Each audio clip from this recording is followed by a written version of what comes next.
El aire nocturno de la ciudad llevaba consigo el eco distante del tráfico que nunca cesaba, pero en la avenida Independencia, frente al edificio comercial abandonado de 12 pisos, reinaba un silencio perturbador.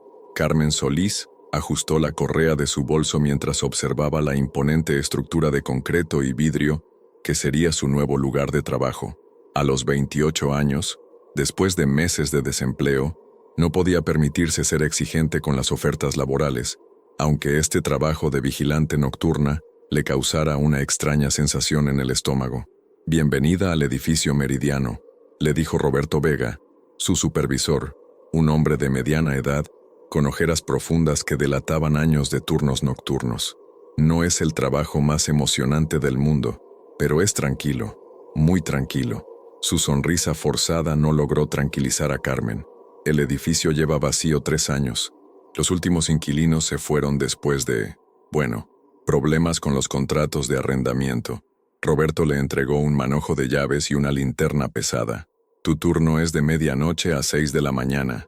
Cada hora debes hacer una ronda completa, desde el sótano hasta el último piso. Hay cámaras de seguridad, pero muchas no funcionan. Por eso necesitamos vigilancia física». Caminaron hacia la entrada principal, donde Roberto activó un panel de alarma con códigos que Carmen debía memorizar. «Los ascensores funcionan, pero te recomiendo usar las escaleras. Son más confiables». El vestíbulo principal conservaba restos de su antigua elegancia. Mármol gris con venas doradas en las paredes, una fuente seca en el centro y plantas marchitas en macetas de bronce. Las luces fluorescentes parpadeaban intermitentemente, creando sombras danzantes que se movían como figuras espectrales.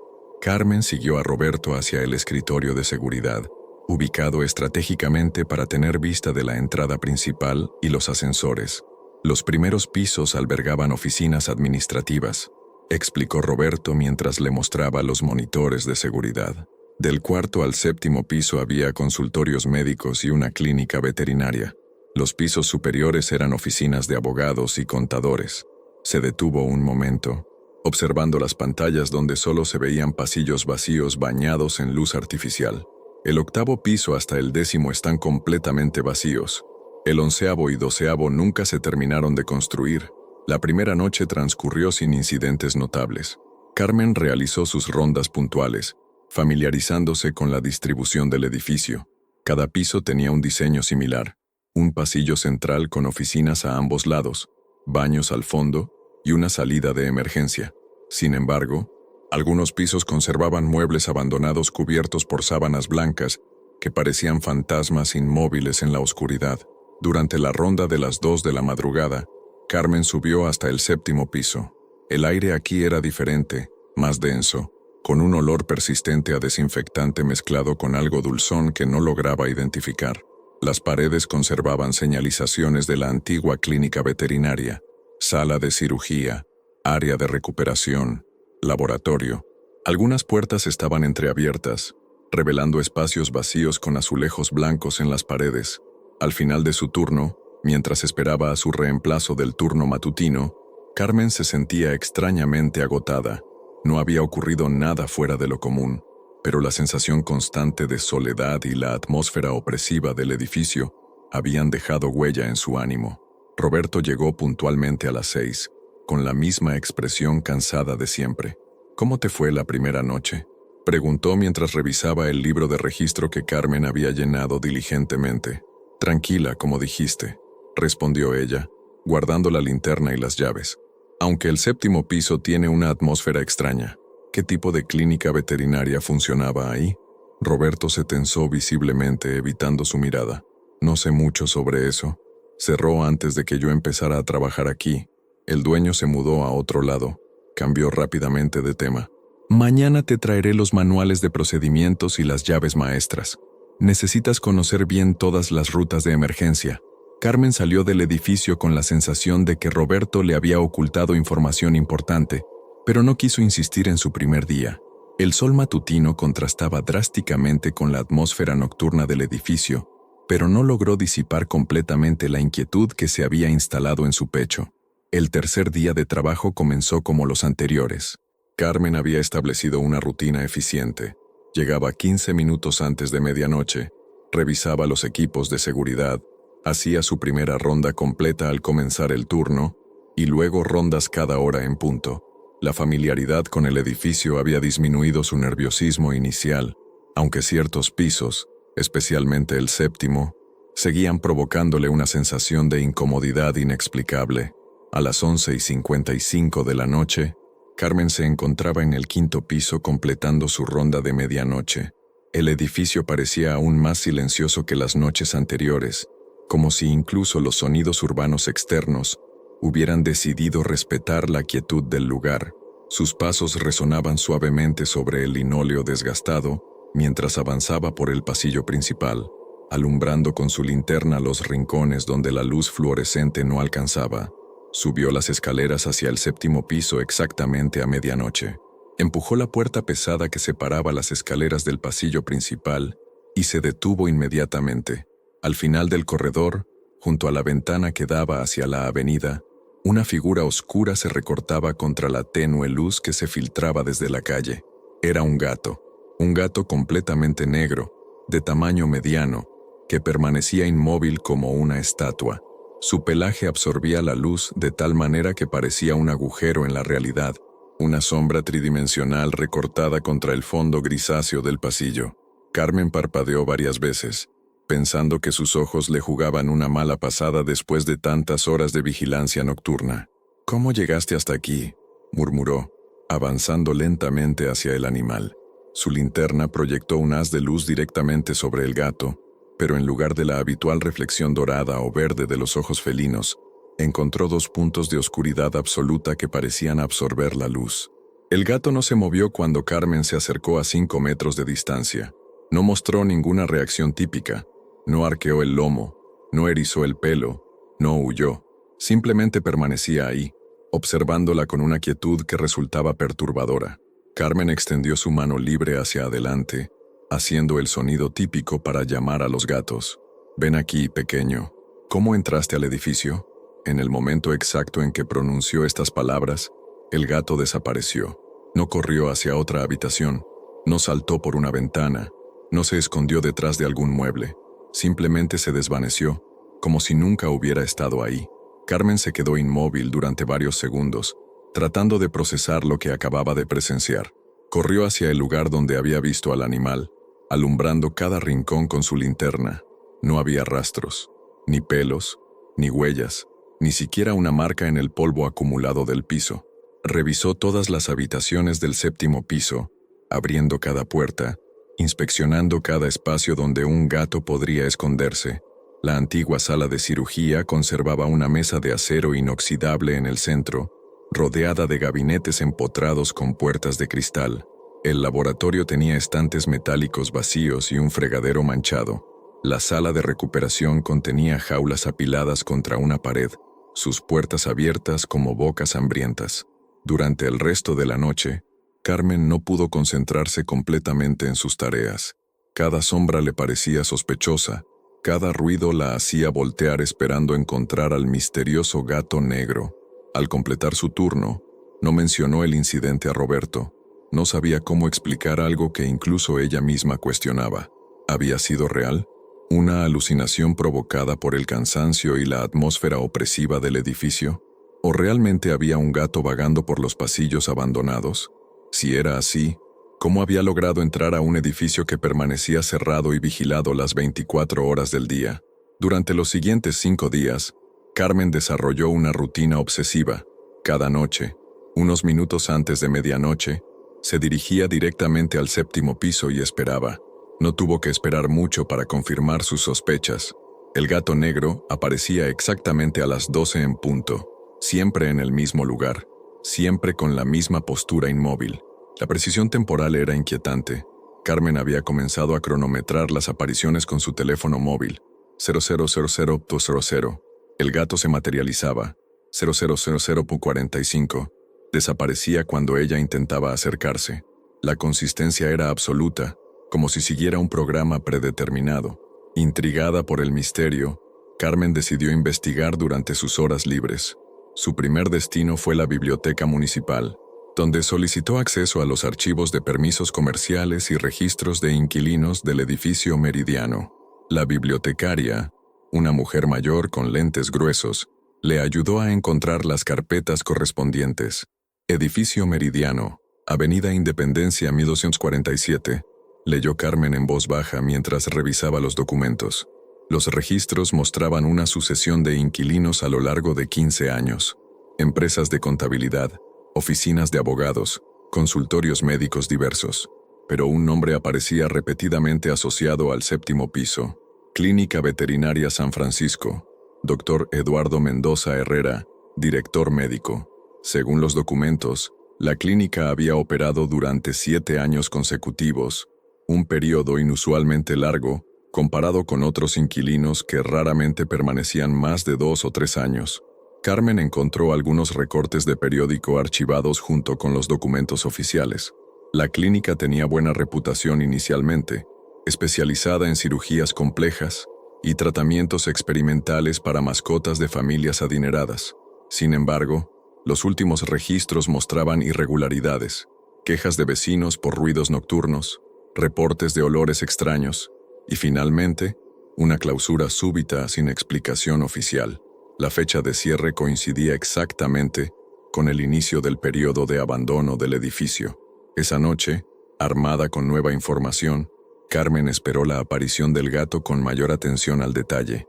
Cuando el animal se materializó puntualmente a medianoche, ella se mantuvo inmóvil, observándolo desde la distancia. Esta vez notó detalles que había pasado por alto anteriormente. El gato no parecía estar simplemente ahí. Su postura sugería que estaba esperando algo o a alguien. Su cabeza se movía sutilmente, como siguiendo movimientos invisibles en el pasillo. Ocasionalmente, sus orejas se orientaban hacia sonidos que Carmen no podía percibir. Durante la ronda de la 1 de la madrugada, Carmen escuchó el primer ruido extraño, un golpeteo suave pero persistente proveniente de algún lugar por encima de su cabeza. El sonido era rítmico, como si alguien estuviera caminando con paso ligero en el 8º piso. Subió inmediatamente a investigar, pero encontró el piso completamente vacío y silencioso. La noche siguiente, los ruidos se intensificaron.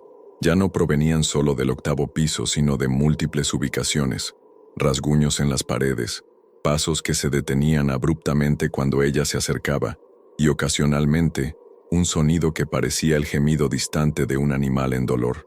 Carmen comenzó a llevar un registro detallado de cada anomalía, horarios exactos, ubicaciones precisas, duración de cada evento. El patrón que emergía era consistente pero perturbador. Toda la actividad extraña se concentraba entre medianoche y las 3 de la madrugada, con el 7º piso como epicentro de las manifestaciones. El gato negro había dejado de ser una curiosidad para convertirse en el símbolo de algo mucho más complejo y posiblemente peligroso que habitaba en el edificio Meridiano. Carmen necesitaba más información y sabía exactamente dónde buscarla.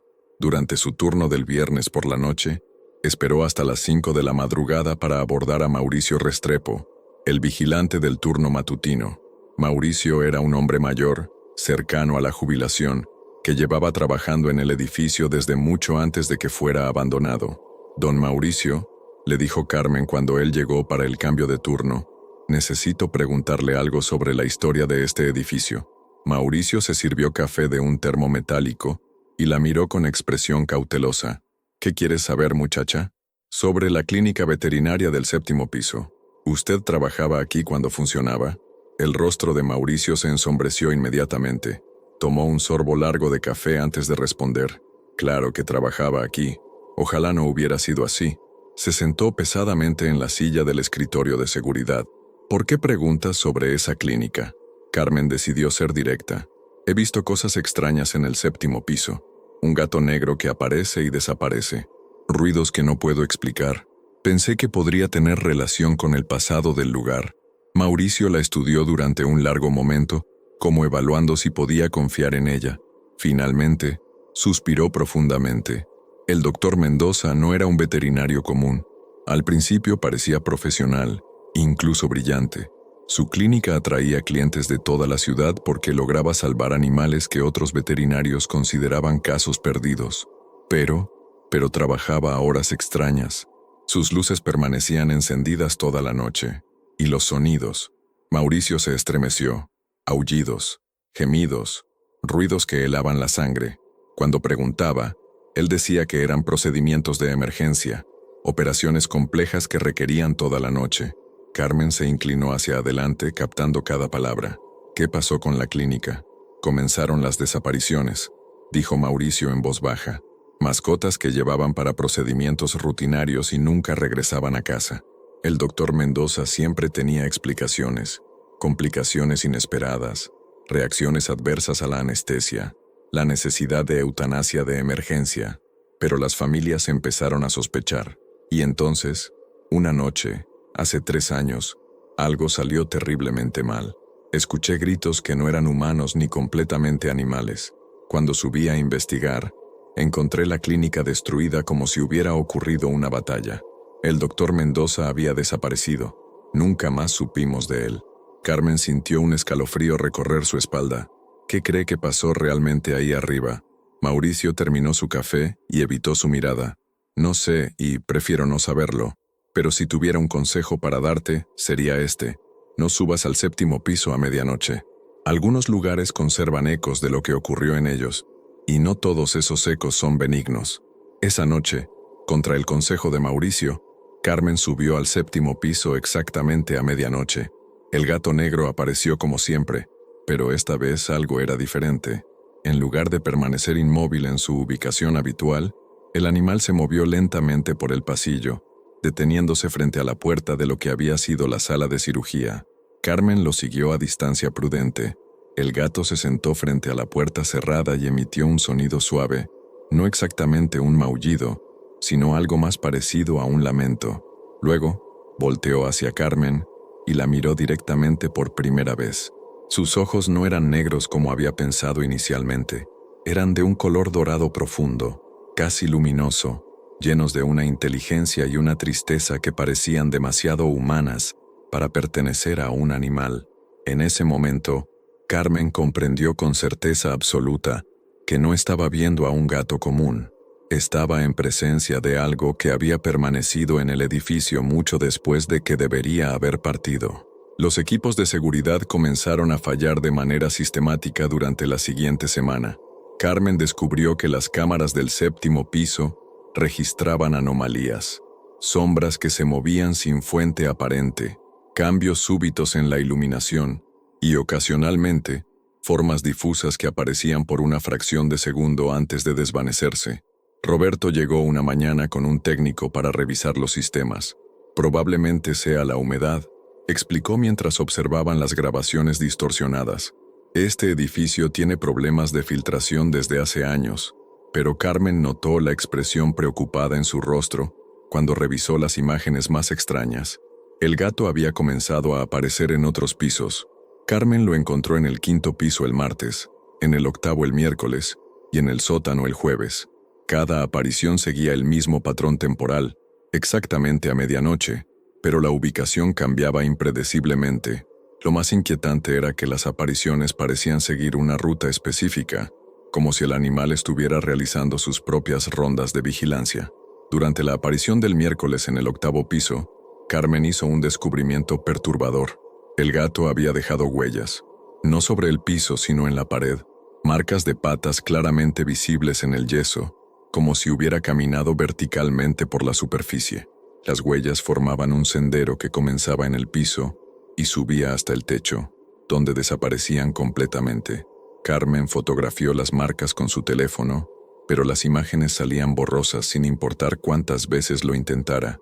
Era como si alguna interferencia invisible distorsionara la lente cada vez que enfocaba las huellas sobrenaturales. El viernes por la noche, la temperatura del 7º piso descendió drásticamente. Carmen llevaba consigo un termómetro digital que había comprado después de notar que siempre sentía frío en esa área. Durante sus rondas normales, el termómetro marcaba temperaturas regulares, 18-20 grados Celsius, pero cuando el gato aparecía, la temperatura caía a 8-10 grados en cuestión de segundos. La presencia del animal traía consigo una atmósfera de tristeza tan densa que Carmen podía sentirla físicamente. Era como si el aire mismo estuviera cargado de dolor y nostalgia. En esos momentos, Tenía la extraña sensación de que podía percibir emociones que no eran suyas, soledad profunda, confusión y, por encima de todo, un deseo desesperado de comunicar algo importante. Durante la ronda de las 2 de la madrugada, Carmen experimentó el primer contacto físico con el fenómeno. Mientras caminaba por el pasillo del 7º piso, sintió algo rozar sus piernas. Bajó la vista y vio al gato negro frotándose contra ella, como haría cualquier felino cariñoso. Pero cuando intentó acariciarlo, su mano pasó a través de su cuerpo como si fuera humo denso. La sensación era indescriptible, frialdad húmeda, como introducir la mano en niebla helada, pero con una textura que sugeriría pelaje si no fuera imposible de tocar realmente. El gato ronroneó, un sonido que Carmen sintió más que escuchó, una vibración que parecía resonar en sus huesos. Después de este encuentro, Carmen comenzó a llevar una grabadora digital durante sus turnos. Había leído que los fenómenos paranormales a veces se registraban mejor en audio que en video. Sus primeras grabaciones capturaron principalmente silencio y sus propios pasos, pero gradualmente comenzaron a aparecer otros sonidos, respiración que no era suya, pasos suaves que la seguían a distancia y ocasionalmente lo que parecían ser maullidos distantes y melancólicos. El sábado por la noche, Carmen hizo un experimento. Compró una lata de comida para gatos y la dejó abierta en el 7º piso antes de la aparición de medianoche.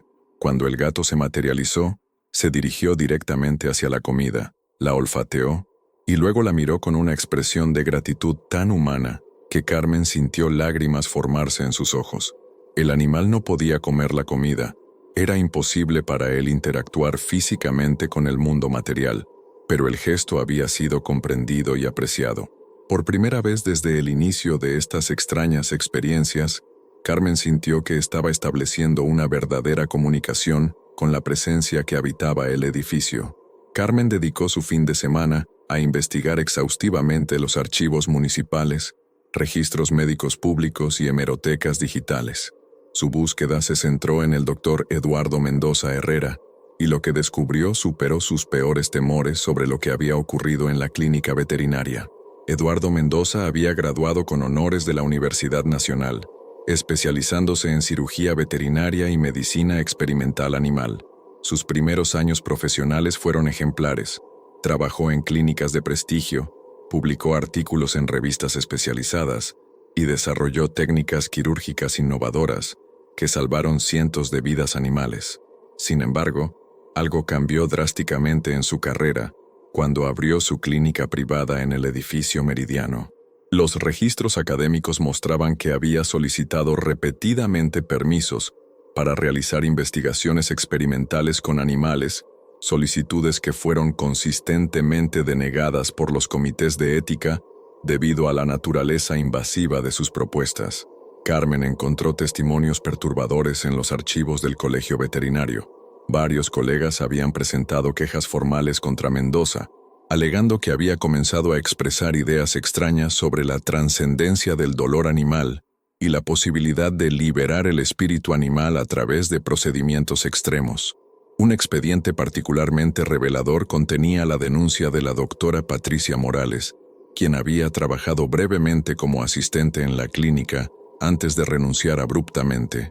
Su testimonio describía procedimientos quirúrgicos innecesariamente prolongados, el uso de anestésicos insuficientes para observar las reacciones naturales del organismo y la negativa de Mendoza a eutanasiar animales que sufrían dolor extremo. El doctor Mendoza parecía fascinado por el sufrimiento. Había escrito la doctora Morales. Decía que el dolor era el lenguaje más puro del alma y que interrumpirlo con analgésicos o eutanasia era desperdiciar oportunidades de comprensión espiritual. Pero el documento más perturbador fue el informe final de la investigación interna del colegio veterinario. Antes de que pudieran tomar medidas disciplinarias, Mendoza había desaparecido junto con todos los registros de su clínica.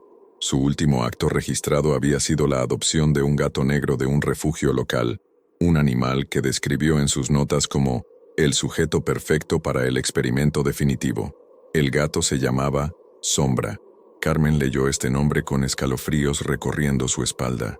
Las coincidencias eran demasiadas para ser casualidad.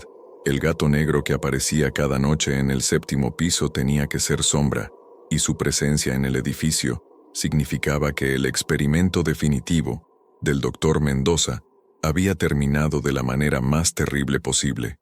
Los registros del refugio confirmaron que Sombra había sido adoptado una semana antes de la desaparición de Mendoza. Era un gato joven, de aproximadamente 2 años, descrito como excepcionalmente inteligente y cariñoso, con una personalidad casi humana en su capacidad de comunicación. Carmen pasó horas estudiando las pocas fotografías disponibles de Sombra en los archivos del refugio. Era idéntico al gato que había estado encontrando cada noche, negro azabache, de tamaño mediano, con ojos dorados extraordinariamente expresivos.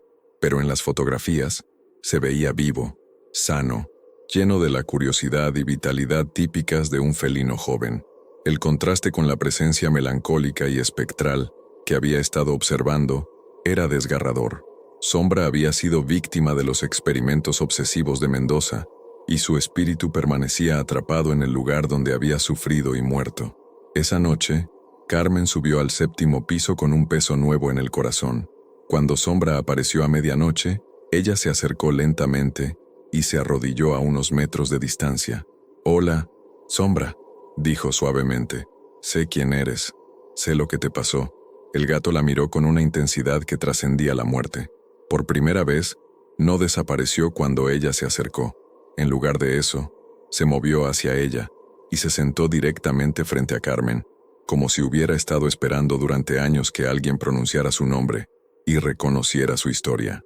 En ese momento, Carmen comprendió que Sombra no era simplemente un espíritu atrapado por circunstancias trágicas. Era un guardián, esperando que alguien comprendiera la verdad sobre lo que había ocurrido en la clínica del Dr. Mendoza. La comunicación con Sombra evolucionó de manera gradual pero extraordinaria. Carmen descubrió que el espíritu del gato podía interactuar con el mundo físico de formas limitadas, pero significativas. La primera evidencia de esto apareció en forma de arañazos en las puertas del 7º piso. Los arañazos no eran aleatorios. Formaban patrones específicos, líneas paralelas agrupadas en series de 3, 4 o 5 marcas. Carmen inicialmente pensó que podrían representar números, pero al estudiarlos más detenidamente, se dio cuenta de que seguían un código más complejo. Durante la noche del martes, Sombra la guió sistemáticamente por todo el 7º piso, deteniéndose frente a puertas específicas donde aparecían nuevos arañazos mientras ella observaba. El proceso era sobrenatural pero meticuloso. Las marcas se formaban solas, como si garras invisibles estuvieran grabándolas en la madera. Carmen fotografió cada conjunto de marcas y pasó horas tratando de descifrar su significado. Finalmente, se dio cuenta de que representaban fechas cuando las agrupó según su posición en las puertas. 3 arañazos, espacio, 2 arañazos, espacio, 5 arañazos, 3, 2, 5, que podría representar marzo 25. Verificó esta teoría comparando las fechas decodificadas con los registros de la clínica que había obtenido del colegio veterinario. La coincidencia fue escalofriante. Cada fecha correspondía exactamente con los días en que mascotas habían desaparecido o muerto bajo el cuidado del Dr. Mendoza. El patrón revelaba la verdadera magnitud de los crímenes cometidos en la clínica. Durante los 2 últimos años de operación, Mendoza había sido responsable de la muerte o desaparición de al menos 18 animales, un número que superaba dramáticamente las estadísticas normales de mortalidad veterinaria. Pero Sombra no se limitaba a comunicar fechas. Comenzó a mostrarle a Carmen ubicaciones específicas dentro de la clínica. La guiaba hacia gabinetes particulares, señalando con su presencia espectral lugares donde había evidencia oculta de los experimentos de Mendoza. En un gabinete cerrado de la antigua sala de cirugía, Carmen encontró un cuaderno de notas parcialmente quemado. Las páginas supervivientes contenían diagramas anatómicos detallados, pero no de cirugías curativas. Eran mapas de sistemas nerviosos con anotaciones sobre puntos de máxima sensibilidad y duraciones óptimas de procedimientos. Mendoza había estado estudiando sistemáticamente cómo maximizar el sufrimiento animal. Sus notas describían experimentos diseñados no para curar, sino para explorar los límites del dolor que un animal podía experimentar antes de sucumbir. Las anotaciones más perturbadoras hablaban de su sujeto especial, un gato negro que había demostrado resistencia excepcional y capacidad de comunicación emocional extraordinaria. Mendoza había escrito que Sombra parecía comprender la naturaleza de los procedimientos y que sus reacciones sugerían un nivel de conciencia casi humano. Carmen cerró el cuaderno con manos temblorosas. Ahora entendía por qué Sombra había permanecido en el edificio. No era simplemente el trauma de una muerte dolorosa lo que lo mantenía atado al mundo físico. Era la injusticia de haber sido traicionado por un humano en quien había confiado y la necesidad de comunicar la verdad sobre los crímenes cometidos en la clínica. Esa noche, cuando Sombra apareció, Carmen le habló directamente sobre lo que había descubierto. «Sé lo que te hizo», le dijo. «Sé que fuiste especial para él y que eso hizo tu sufrimiento aún peor».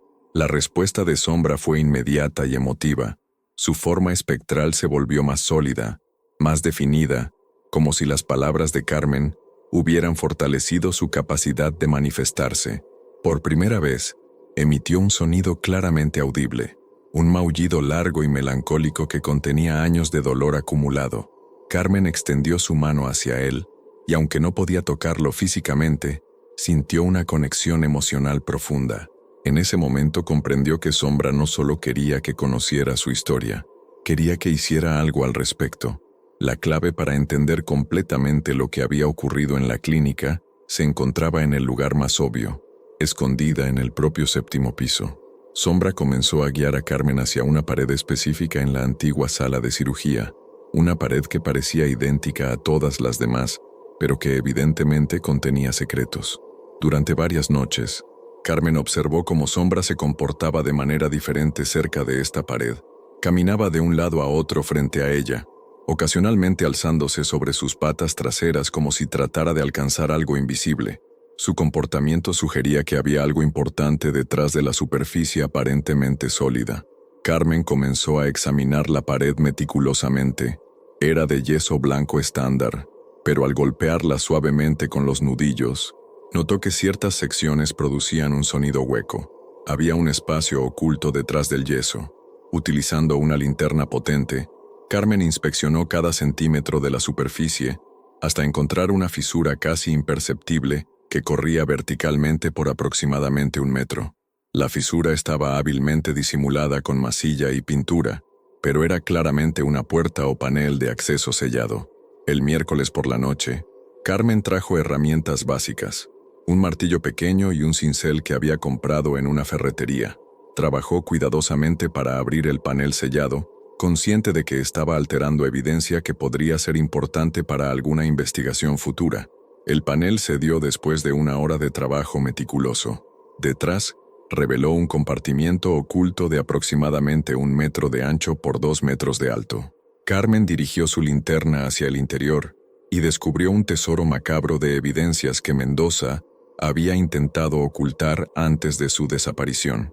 El compartimiento contenía archivos médicos detallados de cada animal que había pasado por la clínica durante los últimos 2 años de operación, pero estos no eran registros veterinarios normales. Eran documentos de investigación experimental, cada uno meticulosamente detallado con fotografías, diagramas y descripciones paso a paso de procedimientos que claramente constituían tortura sistemática. Los expedientes estaban organizados cronológicamente, y Carmen pudo seguir la progresión de la obsesión de Mendoza. Los primeros casos mostraban experimentos relativamente simples: cirugías prolongadas sin anestesia adecuada, exposición a temperaturas extremas, pruebas de resistencia al dolor. Pero gradualmente, los procedimientos se volvieron más elaborados y sádicos. El expediente de Sombra era el más extenso y perturbador. Mendoza había documentado cada interacción con el gato durante 3 semanas completas. Sus notas describían cómo Sombra había mostrado una inteligencia excepcional, aprendiendo a anticipar los procedimientos y tratando de comunicarse con Mendoza a través de vocalizaciones específicas. «El sujeto demuestra capacidad empática extraordinaria», había escrito Mendoza. «Parece comprender que está siendo usado para experimentación y muestra signos de depresión y desesperanza que son sorprendentemente humanos. Esta respuesta emocional hace que los datos sean más valiosos, ya que sugiere un nivel de conciencia que amplifica la experiencia del dolor. Las fotografías en el expediente de Sombra eran devastadoras. Mostraban a un gato hermoso y confiado que gradualmente se transformaba en un animal aterrorizado y quebrado. En las últimas imágenes, Sombra ya no miraba hacia la cámara. Sus ojos, una vez brillantes y curiosos, se habían vuelto opacos y sin esperanza. El documento final en el expediente de Sombra era diferente de todos los demás. Estaba escrito con letra temblorosa y contenía frases incoherentes que sugerían que Mendoza había comenzado a experimentar algún tipo de crisis mental durante los últimos días de Sombra.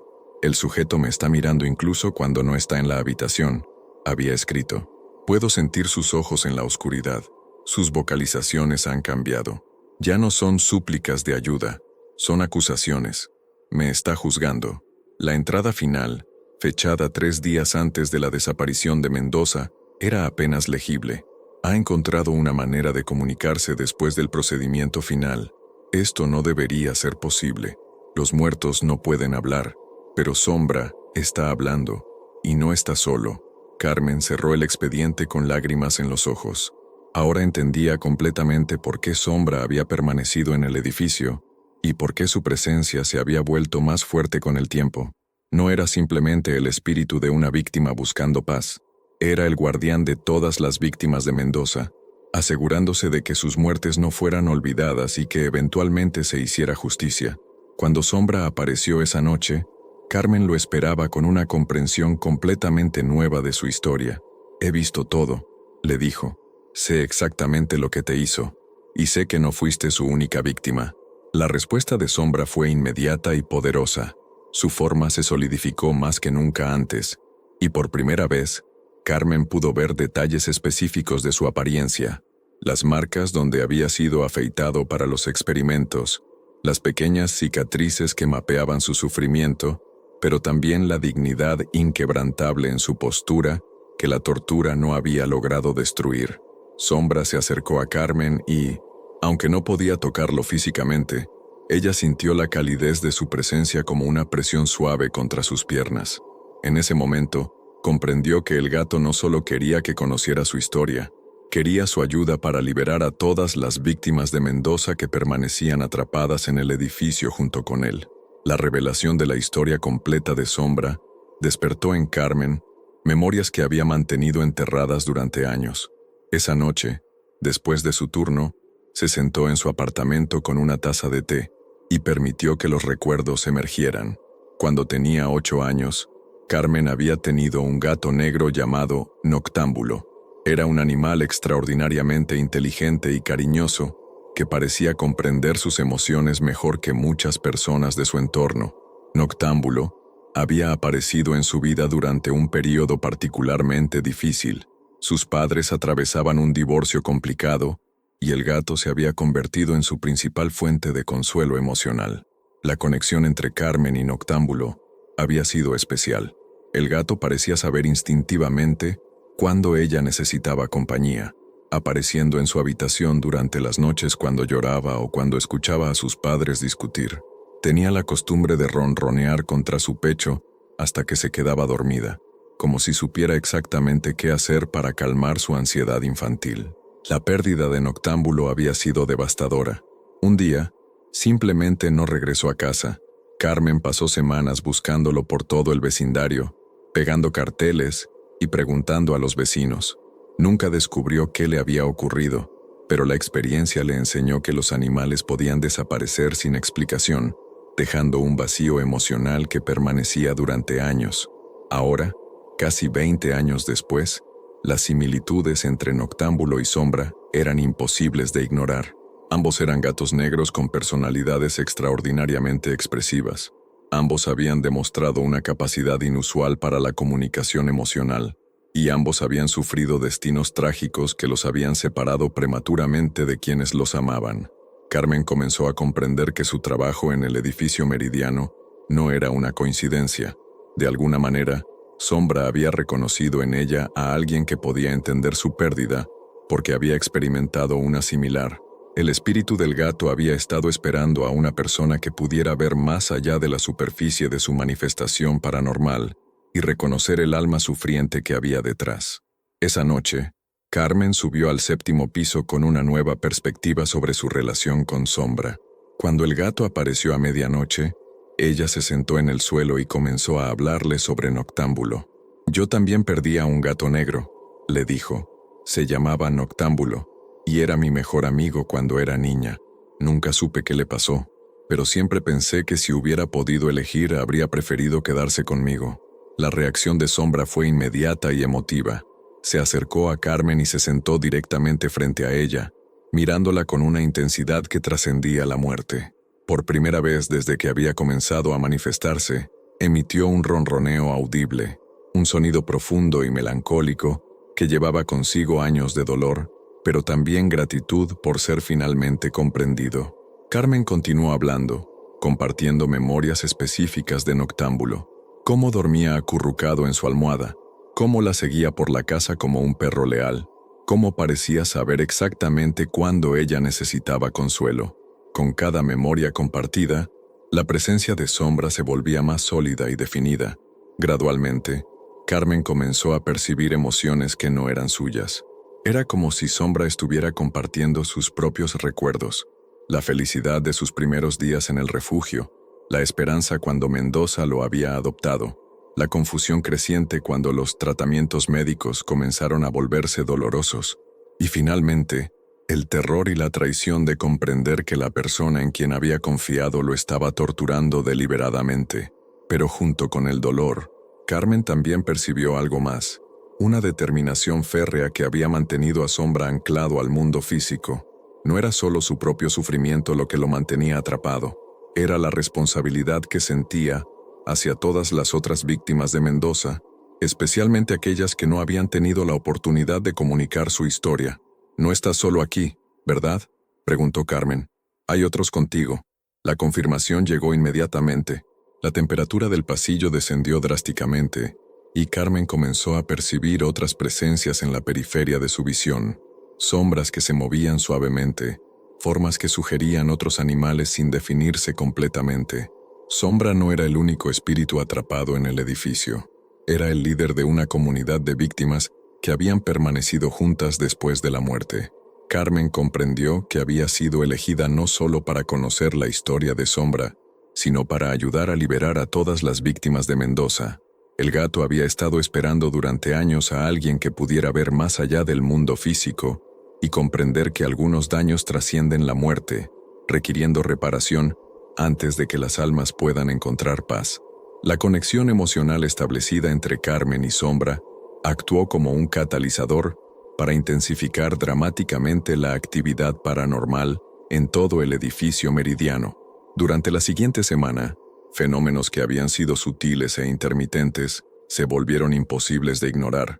Las manifestaciones comenzaron durante la noche del viernes. Carmen había llegado a su turno preparada para otra conversación con Sombra, pero desde el momento en que entró al edificio, sintió que algo fundamental había cambiado. El aire estaba cargado de una energía eléctrica que hacía que los cabellos de sus brazos se erizaran, y cada sombra parecía moverse con vida propia. Los primeros signos aparecieron en el vestíbulo principal. Las luces fluorescentes, que normalmente parpadeaban ocasionalmente debido a problemas eléctricos, comenzaron a encenderse y apagarse en patrones rítmicos que claramente no eran aleatorios.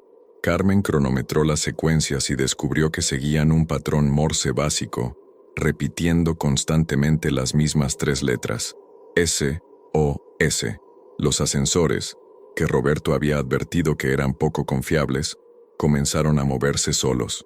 Carmen podía escuchar las puertas abriéndose y cerrándose en pisos diferentes, acompañadas por el sonido característico de la maquinaria en movimiento. Cuando subía a investigar, encontraba los ascensores vacíos, pero con botones presionados que sugerían destinos específicos. 7º piso, sótano, 7º piso, sótano. El 7º piso se había convertido en el epicentro de una actividad sobrenatural que desafiaba toda explicación racional. Los arañazos en las puertas aparecían constantemente, no solo durante la presencia visible de Sombra, sino a lo largo de toda la noche. Carmen podía escuchar el sonido de garras sobre madera, viniendo de múltiples direcciones simultáneamente, como si docenas de animales estuvieran tratando de comunicarse al mismo tiempo. La temperatura del piso fluctuaba dramáticamente. Carmen había traído múltiples termómetros para documentar las variaciones, y descubrió que diferentes áreas del séptimo piso mantenían temperaturas completamente distintas, sin explicación aparente. La antigua sala de cirugía permanecía helada a 5 grados Celsius, mientras que el laboratorio se calentaba hasta 30 grados, creando corrientes de aire que se movían por los pasillos como respiración invisible. Pero las manifestaciones más perturbadoras eran las vocalizaciones.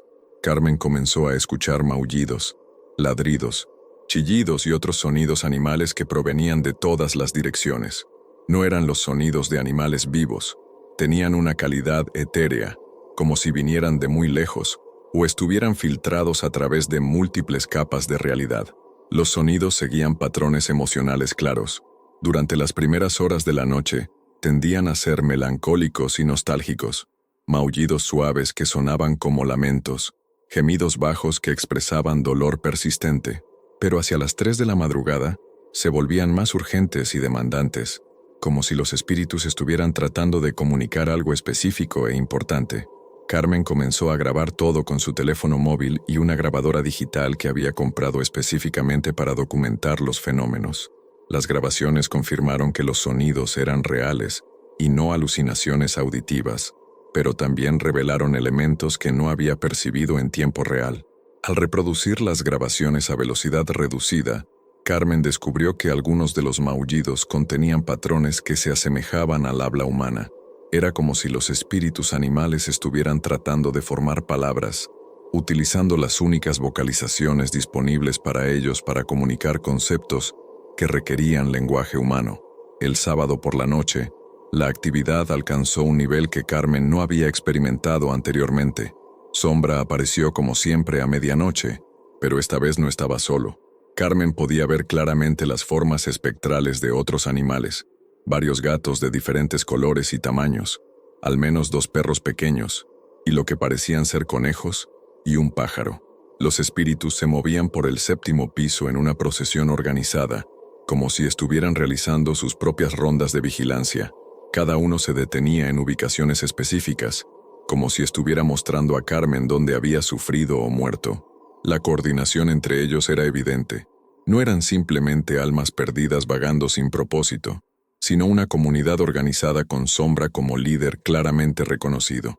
Carmen se dio cuenta de que el edificio Meridiano no era simplemente un lugar embrujado, era un refugio espiritual donde las víctimas de Mendoza habían encontrado la manera de permanecer juntas después de la muerte, protegiéndose mutuamente y esperando la oportunidad de comunicar su historia al mundo de los vivos. Esa noche, mientras observaba la procesión de espíritus animales, Carmen comprendió que estaba presenciando algo extraordinario y terrible, una manifestación de injusticia que había trascendido la muerte, mantenida viva por la fuerza colectiva del amor y la lealtad que estos animales habían sentido incluso por aquellos que los habían traicionado. La clave para entender completamente la magnitud de los crímenes cometidos en la clínica se encontraba en el lugar que Carmen había evitado explorar, el sótano del edificio Meridiano. Durante semanas, había notado que Sombra y los otros espíritus se comportaban de manera diferente cuando se mencionaba el sótano. Sus manifestaciones se volvían más agitadas, más urgentes, como si ese nivel subterráneo contuviera algo que necesitaba ser descubierto desesperadamente. El domingo por la noche, Carmen tomó la decisión de explorar el sótano completamente. Había bajado allí durante sus rondas regulares, pero solo había inspeccionado superficialmente las áreas principales. Ahora, armada con múltiples linternas y herramientas básicas, estaba determinada a descubrir qué secretos guardaba ese nivel. El sótano del edificio Meridiano era significativamente más grande de lo que parecía desde arriba. Además de las áreas de mantenimiento estándar con sistemas de calefacción y ventilación, había secciones completas que habían sido modificadas para usos específicos. Carmen encontró evidencia de que Mendoza había tenido acceso exclusivo a ciertas áreas del sótano, probablemente a través de un acuerdo especial con la administración del edificio. Siguiendo los sistemas de tuberías y ductos eléctricos que se dirigían hacia una sección aparentemente sellada, Carmen descubrió una puerta metálica oculta detrás de una estantería móvil. La puerta no tenía cerradura visible, pero estaba bloqueada por un sistema de barras metálicas que claramente había sido instalado desde el interior. Le tomó 2 horas de trabajo meticuloso remover las barras y abrir la puerta. Detrás, encontró una serie de habitaciones subterráneas que habían sido convertidas en laboratorios clandestinos. Las instalaciones eran mucho más elaboradas que la clínica del 7º piso, mesas de cirugía especializadas, equipos de refrigeración, sistemas de ventilación independientes, y lo más perturbador, jaulas de diversos tamaños dispuestas en filas organizadas. Carmen dirigió su linterna hacia el interior de las jaulas y descubrió que muchas aún contenían evidencias de sus antiguos ocupantes: pelos, pequeños juguetes, mantas que habían servido como camas improvisadas. Cada jaula tenía una placa metálica con información, nombre del animal, fecha de llegada y, en algunos casos, fecha de muerte. Pero la habitación más devastadora estaba al fondo del laboratorio clandestino. Era una cámara frigorífica modificada que Mendoza había utilizado como depósito final para los restos de sus víctimas. Carmen abrió la puerta pesada con manos temblorosas y encontró lo que había estado buscando sin saberlo: la evidencia física definitiva de los crímenes de Mendoza. Los restos estaban organizados meticulosamente en estantes metálicos, cada uno etiquetado con la misma precisión obsesiva que Mendoza había aplicado a sus experimentos. No eran simplemente huesos descartados, eran especímenes preservados, organizados por especies, edades y tipos de procedimientos experimentales realizados. Carmen encontró un cuaderno de registro junto a los especímenes que documentaba cada animal con detalles escalofriantes. Mendoza había conservado partes específicas de cada víctima, dependiendo de qué aspectos de sus experimentos había considerado más exitosos: corazones que habían resistido procedimientos cardíacos extremos, cerebros de animales que habían mostrado respuestas neurológicas inusuales, órganos que habían sobrevivido más tiempo del esperado bajo condiciones de estrés extremo. El registro de Sombra ocupaba varias páginas completas. Mendoza había documentado cada aspecto de su anatomía, pero también había escrito extensamente sobre su personalidad y comportamiento. Sus notas revelaban una obsesión que iba más allá del interés científico. Había estado genuinamente fascinado por la inteligencia y capacidad emocional del gato. Sombra demuestra niveles de comprensión que desafían las expectativas sobre la conciencia animal, había escrito Mendoza. Sus respuestas a los procedimientos sugieren que no solo experimenta dolor físico, sino también trauma emocional y psicológico. Esta capacidad para el sufrimiento complejo lo convierte en el sujeto ideal para explorar las fronteras entre el dolor animal y la experiencia humana. Las últimas entradas del registro mostraban que Mendoza había comenzado a perder la objetividad científica que había mantenido durante años de experimentación. Sus anotaciones se volvían cada vez más personales y perturbadas. Sombra me está mirando incluso después de los procedimientos de sedación. Sus ojos nunca pierden esa expresión de acusación, comprensión. Es como si supiera exactamente qué estoy haciendo y por qué. A veces tengo la sensación de que él entiende mis motivaciones mejor que yo mismo. He tenido pesadillas durante 3 noches consecutivas. Sueño que Sombra puede hablar y me dice cosas sobre mí mismo que no quiero escuchar. Cuando despierto, juraría que puedo escuchar su voz llamándome desde el laboratorio. Hoy, mientras realizaba el procedimiento final, Sombra me miró directamente y emitió un sonido que no era un maullido. Sonaba como si estuviera tratando de decir mi nombre. Esto no debería ser posible. Los gatos no pueden hablar, pero juraría que escuché Eduardo en ese sonido. La entrada final del registro estaba fechada el mismo día de la desaparición de Mendoza. Sombra ha muerto, pero sigue aquí. Puedo sentirlo observándome.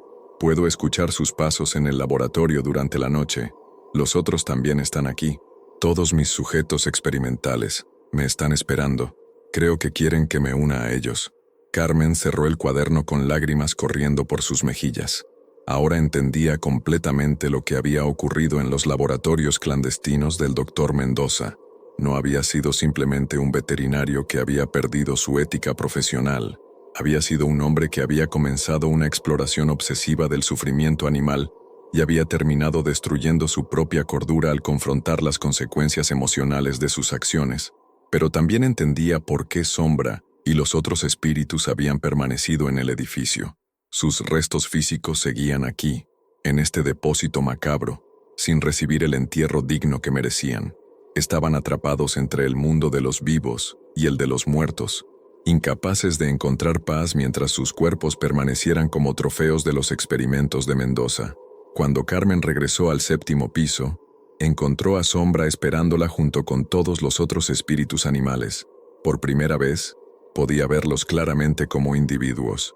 Cada uno conservaba las características que los habían hecho únicos en vida, pero todos compartían la misma expresión de esperanza expectante. «He encontrado sus restos», les dijo Carmen en voz alta. «Sé lo que necesito hacer». La respuesta fue inmediata y abrumadora. Todos los espíritus se acercaron a ella simultáneamente, y Carmen sintió una oleada de gratitud tan intensa que la hizo llorar. Por primera vez en 3 años, las víctimas de Mendoza tenían esperanza de que alguien finalmente les daría el descanso que merecían. La comunicación con los espíritus animales evolucionó dramáticamente después del descubrimiento del laboratorio clandestino. Carmen se dio cuenta de que Sombra y los otros habían estado tratando de guiarla hacia este momento durante semanas, construyendo gradualmente su confianza y preparándola emocionalmente para lo que encontraría en el sótano. Durante la noche siguiente al descubrimiento, los fenómenos paranormales en el edificio tomaron un carácter completamente diferente. En lugar de las manifestaciones erráticas y a veces aterradoras de las semanas anteriores, los espíritus comenzaron a comunicarse de manera más directa y organizada.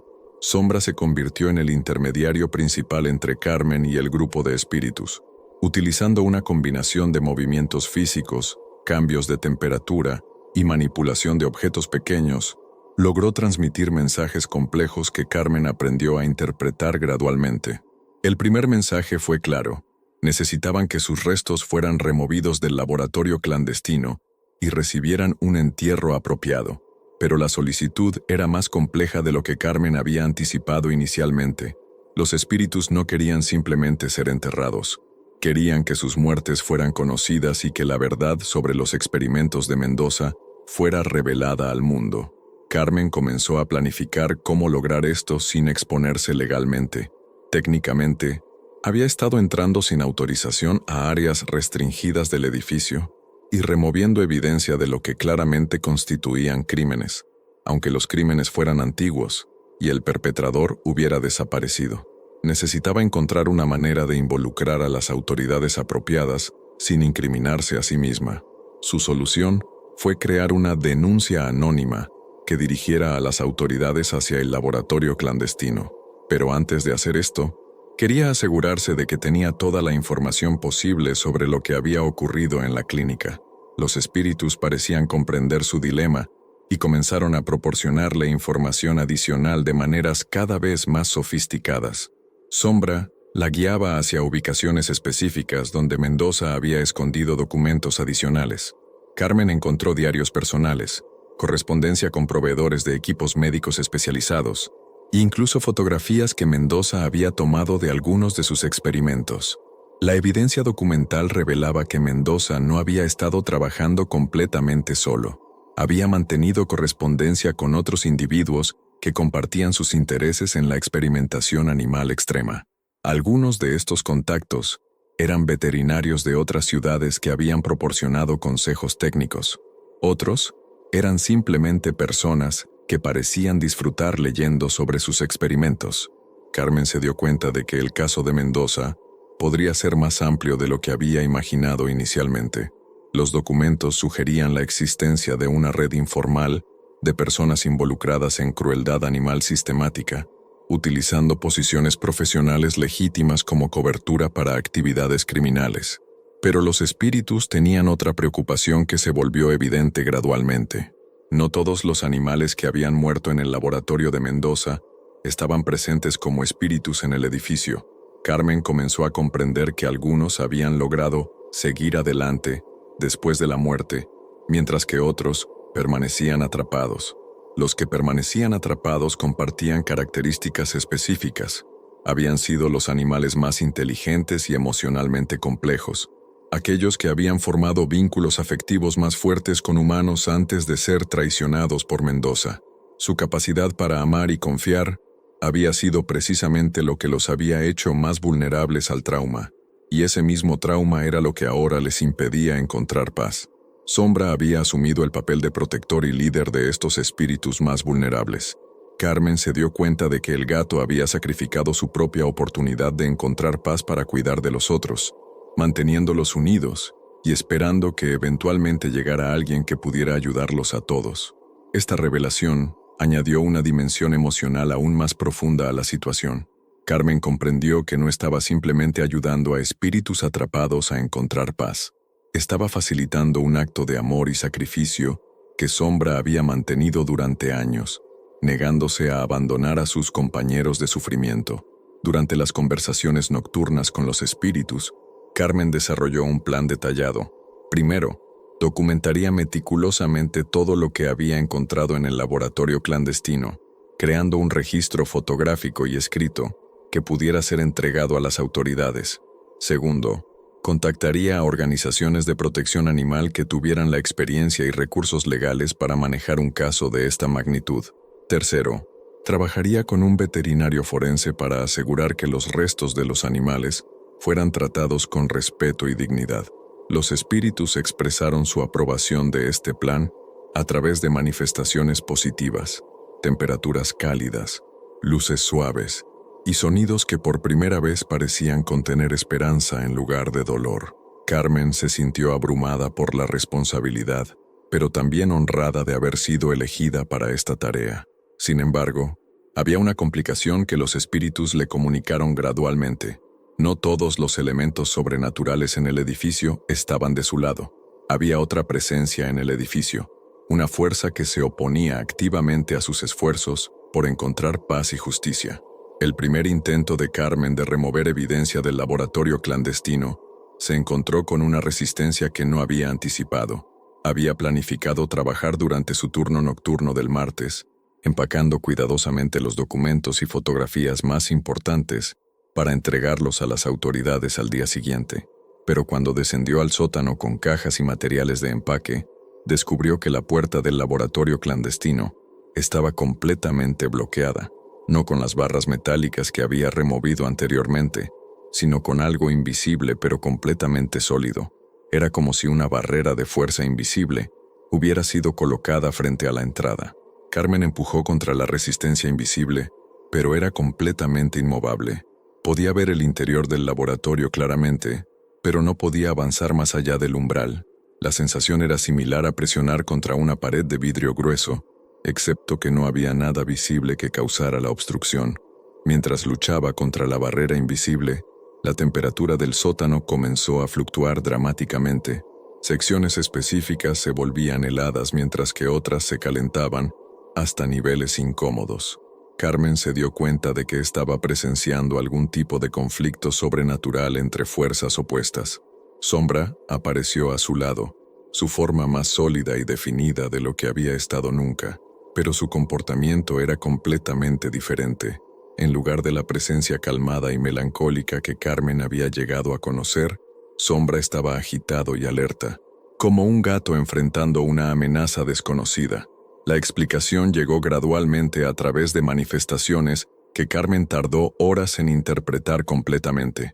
Había otra presencia en el edificio, una presencia que había estado oculta hasta que Carmen comenzó a amenazar seriamente el status quo. Esta presencia se oponía violentamente a cualquier intento de disturbar el laboratorio clandestino o revelar la verdad sobre los experimentos. Carmen comenzó a comprender que estaba presenciando un conflicto entre el espíritu del doctor Eduardo Mendoza y los espíritus de sus víctimas. Mendoza no había simplemente desaparecido 3 años atrás, había muerto en el edificio, y su espíritu había permanecido para proteger su trabajo de ser descubierto y destruido. La presencia de Mendoza era fundamentalmente diferente de los espíritus animales, mientras que Sombra y los otros habían mantenido su esencia básica después de la muerte. Mendoza se había transformado en algo más oscuro y malevolente, Su obsesión en vida con el control y la dominación había sido amplificada por la muerte hasta convertirse en una fuerza puramente destructiva. Durante las siguientes noches, Carmen se convirtió en testigo de una guerra sobrenatural que se libraba en múltiples niveles del edificio simultáneamente. Podía escuchar sonidos de conflicto, gruñidos animales mezclados con algo que sonaba como risa humana distorsionada, objetos siendo lanzados o estrellados, y ocasionalmente, voces que gritaban en idiomas que no podía identificar. Los espíritus animales se habían organizado bajo el liderazgo de Sombra para resistir los intentos de Mendoza de mantener su control sobre el edificio. Pero la batalla no era equilibrada. Mendoza había tenido años para establecer su dominio sobre el espacio, y su espíritu humano poseía tipos de poder que los espíritus animales no podían igualar. Carmen se encontró atrapada literalmente en el centro de este conflicto. Mendoza parecía reconocer que ella era la clave para los planes de los espíritus animales, y comenzó a dirigir ataques específicamente contra ella. Los ataques no eran físicamente dañinos, pero eran psicológicamente aterradores. Apariciones súbitas de sombras amenazantes, sonidos que la seguían por todo el edificio, y una sensación constante de ser observada por algo malévolo. Pero los espíritus animales, liderados por Sombra, formaron una barrera protectora alrededor de Carmen. Cada vez que Mendoza intentaba atacarla directamente, los otros espíritus intervenían, absorbiendo o desviando la agresión hacia ellos mismos. Era un acto de protección y sacrificio que conmovía profundamente a Carmen, pero que también la hacía sentir culpable por poner en peligro a seres que ya habían sufrido más de lo imaginable. La escalada del conflicto convirtió el edificio meridiano en un campo de batalla sobrenatural. Las manifestaciones físicas se volvieron tan intensas que Carmen temía que pudieran ser detectadas desde el exterior. Luces que parpadeaban violentamente, sonidos que se podían escuchar desde la calle, y fluctuaciones de temperatura tan extremas que las ventanas del edificio se empañaban y desempañaban constantemente. Carmen se dio cuenta de que la situación había alcanzado un punto crítico. No podía simplemente esperar que los espíritus animales ganaran su batalla contra Mendoza. Necesitaba encontrar una manera activa de romper el control que el veterinario muerto mantenía sobre el edificio y permitir que las víctimas finalmente encontraran justicia y paz.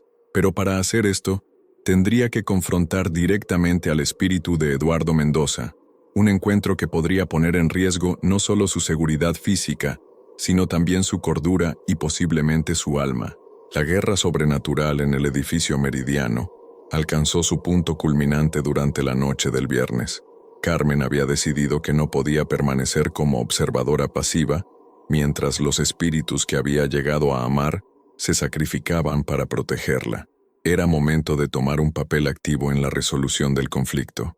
Había pasado días investigando métodos para confrontar espíritus malevolentes, consultando libros sobre ocultismo, sitios web especializados en fenómenos paranormales, e incluso contactando discretamente a un sacerdote local que tenía experiencia en exorcismos. La información que había recopilado sugería que los espíritus humanos malevolentes mantenían su poder a través de conexiones con objetos o lugares que habían sido importantes para ellos en vida. Carmen sospechaba que Mendoza mantenía su dominio sobre el edificio a través de algún objeto personal que había dejado en el laboratorio clandestino, algo que funcionaba como un ancla espiritual que lo mantenía atado al mundo físico. Su tarea era encontrar y destruir este objeto, liberando tanto a Mendoza como a sus víctimas de su ciclo de conflicto eterno. La noche comenzó de manera ominosa. Desde el momento en que Carmen entró al edificio, pudo sentir la tensión en el aire como electricidad estática antes de una tormenta. Los espíritus animales estaban claramente preparándose para algo significativo. Sombra apareció inmediatamente y la guió hacia el 7º piso, donde los otros espíritus se habían congregado en una formación que parecía tanto ceremonial como estratégica. A medianoche exacto, comenzó el asalto final de Mendoza. Las luces del edificio entero comenzaron a parpadear violentamente, creando un estroboscopio que convertía cada movimiento en una serie de imágenes fragmentadas. Las temperaturas fluctuaron tan dramáticamente que Carmen podía ver su propio aliento en algunas áreas mientras sudaba profusamente en otras. Los sonidos fueron los más aterradores que había experimentado. Una cacofonía de gruñidos animales, gritos humanos distorsionados y ruidos mecánicos que sugerían que el propio edificio estaba siendo destrozado desde adentro. Carmen podía escuchar objetos siendo lanzados en pisos superiores, puertas golpeando repetidamente, y lo que parecía ser el sonido de garras gigantes arañando las paredes. Pero los espíritus animales no se retiraron. Bajo el liderazgo de Sombra, formaron una barrera protectora alrededor de Carmen mientras ella se dirigía hacia las escaleras. Su plan era alcanzar el laboratorio clandestino en el sótano y encontrar el objeto que servía como ancla espiritual de Mendoza, sin importar la resistencia que encontrara. El descenso hacia el sótano fue una pesadilla de manifestaciones sobrenaturales. Cada escalón parecía extenderse más de lo físicamente posible, como si el edificio mismo estuviera tratando de evitar que Carmen alcanzara su destino. Las paredes parecían respirar, expandiéndose y contrayéndose rítmicamente. Las sombras se movían independientemente de cualquier fuente de luz, formando formas que sugerían figuras humanas grotescamente distorsionadas. Cuando Carmen finalmente alcanzó el sótano, encontró que la barrera invisible frente al laboratorio clandestino había sido reemplazada por algo mucho peor, la manifestación física del espíritu de Eduardo Mendoza. La figura que apareció ante ella conservaba la forma humana básica, pero distorsionada por años de existencia malévola después de la muerte. Mendoza era alto y delgado, como había sido en vida, pero su forma espectral era cadavérica, con ojos que brillaban con una luz antinatural y una sonrisa que contenía demasiados dientes. Sus manos, que una vez habían realizado cirugías curativas, ahora terminaban en garras que goteaban algo que parecía sangre, pero se desvanecía antes de tocar el suelo. «No permitiré que destruyas mi trabajo», dijo Mendoza con una voz que sonaba como si viniera de muy lejos y muy cerca simultáneamente. «Estos animales me pertenecen. Sus muertes tuvieron propósito. Su sufrimiento reveló verdades sobre la naturaleza de la conciencia que no se pueden obtener de otra manera». Carmen sintió una oleada de náusea y terror, pero también una ira ardiente al escuchar a Mendoza hablar sobre las víctimas como si fueran objetos de su propiedad. «Ellos eran seres conscientes que confiaron en ti», respondió, sorprendida por la firmeza de su propia voz. «Los traicionaste y torturaste. No tienes derecho a mantenerlos prisioneros después de la muerte». La respuesta de Mendoza fue un ataque directo. Carmen sintió una fuerza invisible que la empujaba contra la pared con suficiente violencia para quitarle el aliento. Pero antes de que pudiera ser aplastada, Sombra y los otros espíritus animales intervinieron, creando una barrera protectora que absorbió la mayor parte del impacto. Lo que siguió fue una batalla sobrenatural que desafió toda descripción racional. Los espíritus animales atacaron a Mendoza en oleadas coordinadas, utilizando su número y determinación para compensar su menor poder individual. Mendoza respondía con ataques que distorsionaban la realidad misma. Las paredes se curvaban, el techo parecía alejarse hasta alturas imposibles, y el aire se volvía tan denso que era difícil respirar. Pero durante la batalla, Carmen pudo ver más allá de la barrera invisible hacia el interior del laboratorio clandestino. En el centro de la habitación principal, sobre una mesa que había servido como altar para los experimentos más extremos de Mendoza, había un objeto que brillaba con luz propia, un estetoscopio de plata antiguo que evidentemente había pertenecido al veterinario durante toda su carrera. Carmen comprendió inmediatamente que este era el ancla espiritual que mantenía a Mendoza atado al mundo físico, pero alcanzarlo requeriría pasar a través de la zona de combate, donde el espíritu del veterinario luchaba contra sus víctimas en una repetición eterna de la dinámica de poder que había definido sus últimos años de vida. Reuniendo todo su coraje, Carmen se lanzó hacia adelante, utilizando la distracción causada por el ataque de los espíritus animales para deslizarse alrededor del perímetro de la batalla. Sombra, reconociendo su intención, dirigió a los otros espíritus en un asalto final coordinado que momentáneamente abrumó las defensas de Mendoza.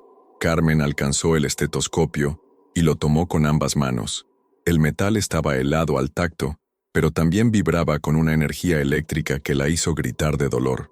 Mientras lo sostenía, pudo ver flashes de memorias que no eran suyas, años de experimentos, el placer que Mendoza había sentido al causar sufrimiento, y finalmente, el momento de su propia muerte cuando los espíritus de sus víctimas finalmente se habían rebelado contra él. «No», gritó Mendoza, dirigiendo toda su atención hacia Carmen. «Ese estetoscopio representa décadas de investigación revolucionaria. Sin él, todo mi trabajo será olvidado». «Ese es exactamente el punto», respondió Carmen, y con todas sus fuerzas, estrelló el estetoscopio